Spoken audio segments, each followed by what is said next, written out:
Dear students, today we will discuss on the topic speed control of induction motor. How to control the speed of the induction motor. In the previous class, we have discussed on the braking methods of induction motor. That is, when the motor is running, to stop the induction motor, what are the methods? In that, we have discussed on the different types of braking techniques, and we have made comparison between each of the braking methods, when to use which braking method, like regenerative braking, plugging, and dynamic braking. We have also seen the slip equation in each case of braking method and the torque speed characteristics of induction motor.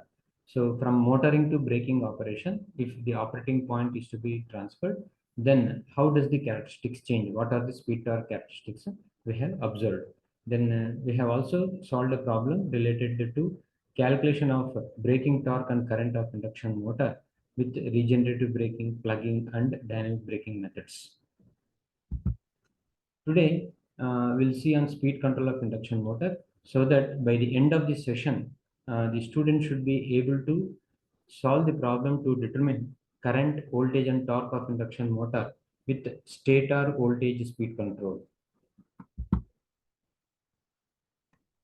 The different types of speed control methods of induction motor are pole changing method, stator voltage control, supply frequency control, rotor resistance control, slip power recovery control. So we'll try to discuss these five types of speed control of induction motor. So first one, the pole changing method. Okay, if you see the equation for speed of the rotor, n is equal to 1 minus s into ns. Rotor speed n is given by what? Synchronous speed minus slip speed. So synchronous speed is ns and slip speed is s into ns. So that you will get the rotor speed n or nr is equal to 1 minus s into ns. And the synchronous speed ns is given by 120 into f by p, so that the total speed equation will be like this. And you can see that the rotor speed depends on number of poles. If the number of poles are increased, then the speed will decrease. Okay, then the speed will decrease. So that's what the understanding we get from equation 1. And then if we can design the motor where the change of poles is possible, then we can have different speeds. So by changing the stator poles, the speed of the induction motor can be changed. So again, in this, there are three techniques that we can obtain this change in poles. One is multiple stator windings, method of consequent poles, and pole amplitude modulation. Okay, we'll discuss briefly with these techniques.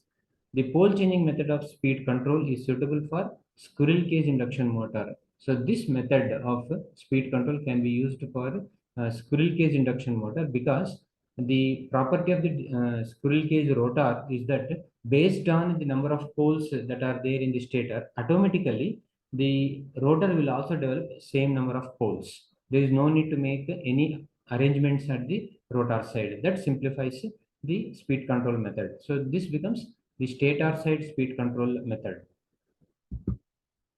So in this pole changing method, if we try to understand the concept of how it is done, let us say we have two coils, uh, 1 and 3. They are connected between the terminals A and B in this fashion, so that if the current flows from A to B through these coils 1 and 3, they act as south poles, okay, based on the direction of the flux. Similarly, if you have two more coils, 2 and 4, and they are connected such that between C and D, such that the current flows from D to C, okay, D to C, then they act as north pole. Now we can have this arrangement of the coils placed in the stator winding, such that alternately we get north south or south north, like that. So the simplified coil diagrams is shown here. So between A and B we have coils 1 and 3. Between C and D we have coils 2 and 4, like this. So we can have series connection of these such that these two will produce south poles and these two will produce north pole. And in physical arrangement, it will be like a coil 1. Okay, next coil 2 will be there. Okay, next this coil 1 will go to coil 3 and this coil 2 will go to coil 4. So like that it will be there in the practical arrangement like this. So this is A, B, and this is C and D like this. So that now the current flows. If these are connected in a series between B and D, if we have the connection between B and D, we have the connection. The same winding I have shown in this fashion. That's all. So between B and D it is shown. Now the current flows from A to B. So these two will act as south poles. And here the current is flowing from D to C and hence D to act as north pole based on the current reference directions here. So similarly, we can connect it. That means now it is a stator winding with the four poles. Stator winding with four poles. So coming to this, we can also make these windings or coils to be connected in parallel so that A and B, these two coil 1 and 3 act as south poles, and between C and D we have, sorry, this is 1 and 3, this is 2 and 4, these two act as north poles. So now we can also connect in parallel. So based on the voltage and current ratings of the stator winding, we can have series or parallel connection. So this we can get as four pole winding. Now, if for example, I connect these coils such that current flows from B to A instead of from A to B, B to A, then these two coil 1 and 3 will also become north pole. And coil between the coils 2 and 4, if the current flows from D to C as before, they are still north poles. So totally we get four north poles. All these coils are physically placed adjacent. If all these act as north poles, okay, if all these act as north poles, then the space in between will act as south pole.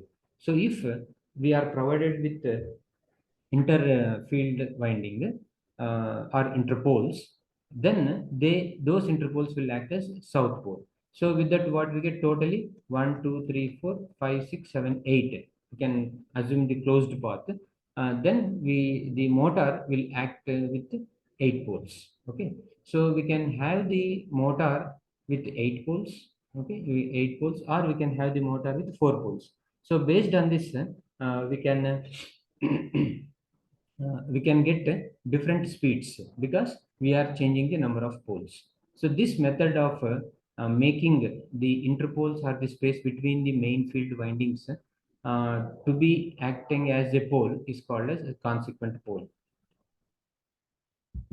Yeah. So the other method, see here, multiple stator windings is the one method where we can connect them in series or parallel. And if, for example, we have three-phase induction motor, then each phase A, B, C can be provided with the possibility of varying the number of poles. If, for example, the motor is designed for 4 poles, then I can have 4 poles or 8 poles, 4 poles or 8 poles, 4 poles or 8 poles in each phase, like that. Yeah. So next one is the pole amplitude modulation. So instead of providing the constant or the sinusoidal supply, now the field winding is provided with variable voltage or a DC voltage like this, so that yeah. So this type of voltage is applied, and by this we can now vary the effective number of poles, and that is fractional poles you will get, and hence you will get the fine smooth variation of the speed. So instead of only two possible speed, if I want to have a smooth variation of speed over a range of control, then we can go with the pole amplitude modulation. Okay. This type of pole changing method is normally not employed because this requires a special design. Okay, this requires a special design in the motor, and the efficiency or it becomes very costly. So therefore, pole changing method is used if it is very much essential or necessary. So the second type of speed control of induction motor the is the stator voltage control. Okay.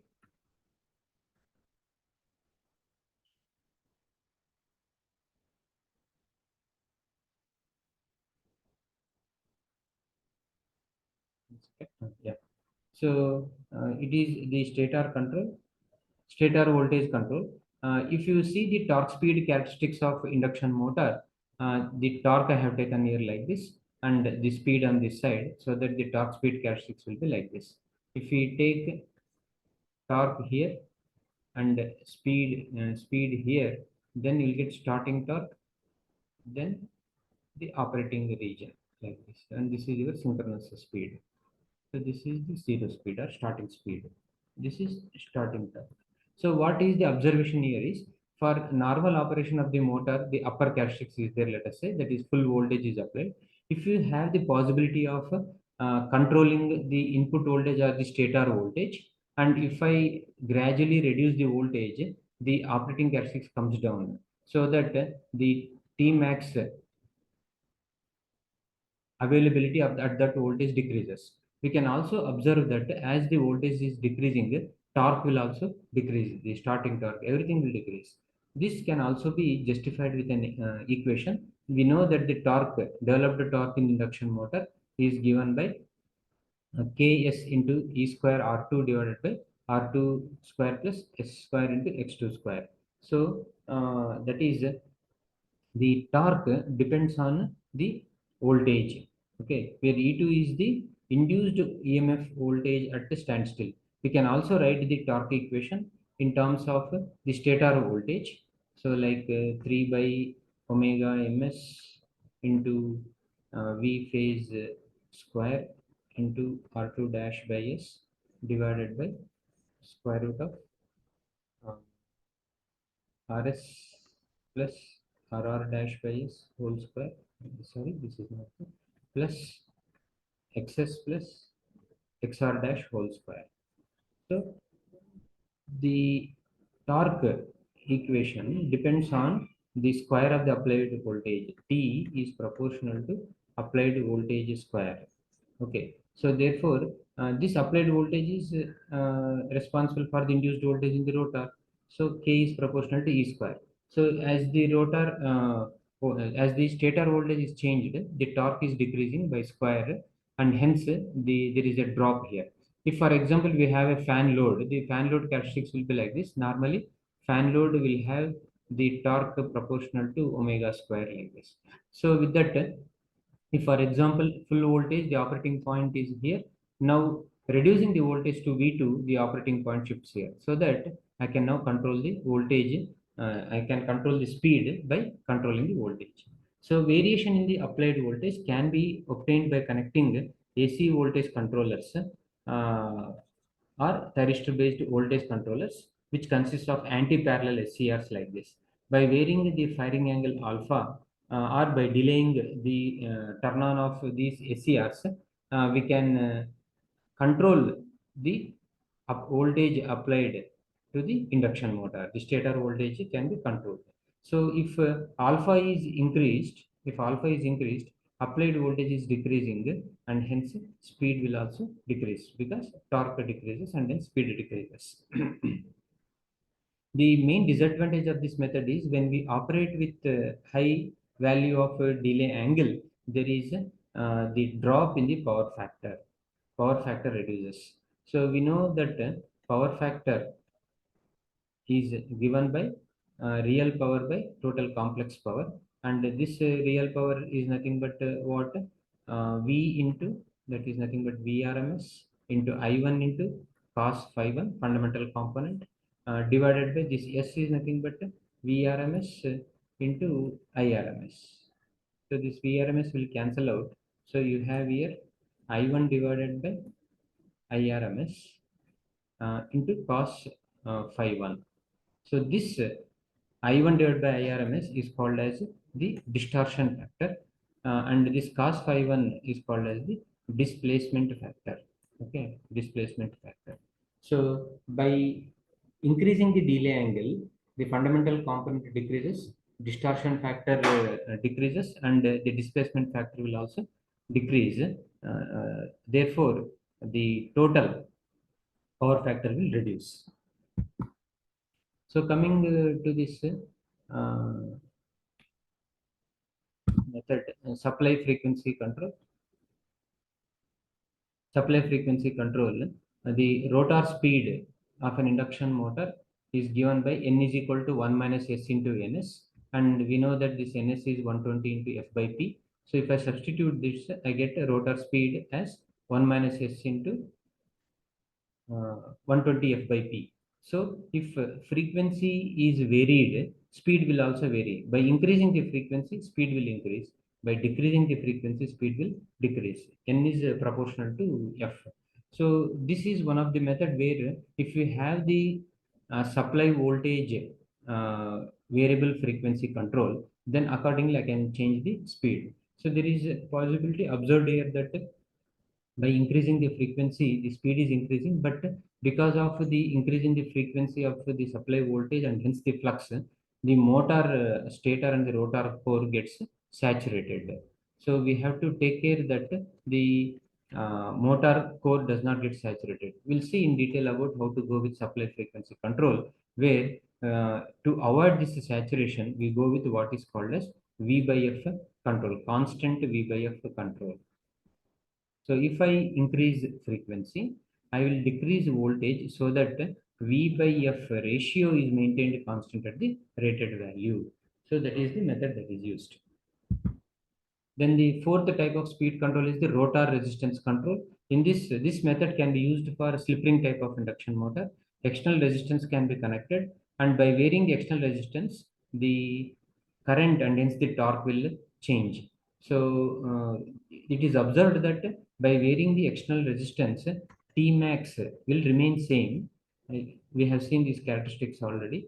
So if, for example, the normal operation is like this, normal operation is like this. By increasing the resistance, the starting torque will increase, maximum torque remains the same, but yeah, increasing the Tmax is there, but slip increases, the performance decreases. So this is because the I square R losses in the rotor circuit increase, or in other words, we can say that the slip power increases. So there are losses in the rotor circuit because of inclusion of external resistance, and that is converted into form of heat. So the fifth one, last one, is to overcome the disadvantages of the previous rotor resistance speed control. Now this method is called as a slip power frequency control. So what is happening is there are I square losses in the rotor resistance speed control method. To overcome this, you can now inject this slip power through an external circuit through an external circuit. So this three-phase supply is used to operate the motor. You will also take the voltage. Now this AC is converted into DC and then DC to AC. So with that, what happens? Whatever the power that this induction motor requires, that can be taken and supplied here, or you can recover that slip power and supply to the grid. So the principle of slip energy recovery is to connect an external source of EMF of slip frequency. So you can control the frequency by varying this or by operating this inverter to the rotor circuit. Okay, this circuit element is shown here. So this method reduces the heat loss in the induction motor, and whatever the slip power that is required is not taken from the supply, but you are directly injecting into the rotor. So you can go through this problem. I have shared the material in the course web. Here, the method is given for stator voltage control. First, it is asked to calculate motor terminal voltage, current, and torque at a normal operation with 1200 RPM. Okay. Now, if, for example, I change the voltage to 300 volts, then what happens to the speed, current, and torque? So the basic equation is this one. Torque equation is this. Initially, we have to find the motor terminal voltage. So the motor torque equation is this, and we know that for a fan load, the load torque is proportional to omega square or k into 1 minus s whole square. So by this, we can find the torque equation, load torque equation in terms of slip, and this should be equal to the motor torque under steady state conditions. With that, we can calculate the voltage, current, and all. Okay. Please go through this problem. So dear students, we have come to the end of the session. We have discussed the different types of speed control of induction motor, and also seen the problem related to calculation of current speed and voltage of and the torque of induction motor with stator voltage speed control. We can solve this problem similar to the lines whatever that is shared before. We can solve one. If there are any doubts, you can contact. For further understanding, please refer sections 6.8, 6.9, 6.11, 6.1, 11.1 and solve problem 6.8 and try to solve the numerical problems, exercise problem in the textbook GK 6.36 and 6.37. Thank you, students.